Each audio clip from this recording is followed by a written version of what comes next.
રાજકોટ નાના મોવા રોડ પર આવેલ ટીઆરપી ગેમ ઝોનમાં ભયાનક આગ લાગી. સુરતના તક્ષશિલા પછી તો આગ જેવો કિસ્સો આવ્યો સામે.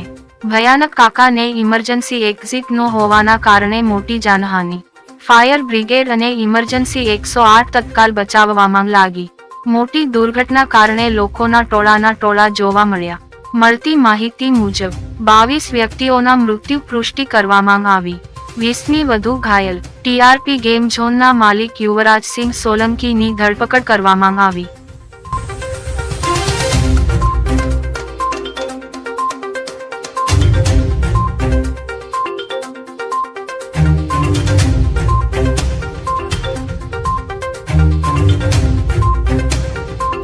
એ ગેમ ઝોનની કાર્યવાહી દરમિયાન કોઈ મેન્ટેનન્સ થતું હતું, વેલ્ડિંગ પ્રોસેસ કદાચ ચાલતી હતી, એમના કહેવા ઉપરથી એવું અનુમાન કરાવી શકાય.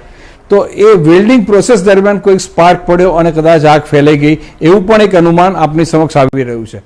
આ જો ઘટના હોય તો આ પણ એક મોટો ચિંતાનો વિષય છે. આ ગંભીર બેદરકારી ગણી શકાય કે ચાલુ ગેમ ઝોન દરમિયાન આવા સંવેદનશીલ પબ્લિક ગેધરિંગ લોકેશન ઉપર કે જ્યાં મહદઅંશે બાળકો રહેવાના છે, ત્યાં આગળ વેલ્ડિંગ પ્રોસેસ કરવી કેટલી હિતાવ હતી.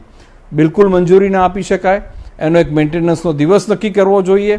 ગેમ ઝોન બંધ રાખવામાં આવે અને જરૂરી રિપેરિંગ કામ પૂરું થાય બાદ જ એને ફરી પાછો પ્રવૃત્ત કરવામાં આવે. તો ચાલુ ગેમ ઝોન દરમિયાન જો આ વેલ્ડિંગ પ્રોસેસ ચાલતું હોય ને એનાથી જો સ્પાર્ક થયો હોય તો આ એક ગંભીર અને ચિંતાનો વિષય છે, ગંભીર બેદરકારીનો વિષય છે. સાથે સાથે એક્ઝેક્ટ એ કારણ નથી અથવા તો બીજું કોઈ કારણ છે તો એનું ઇવેલ્યુએશન કરવું પડશે. એના સાયન્ટિફિક બધા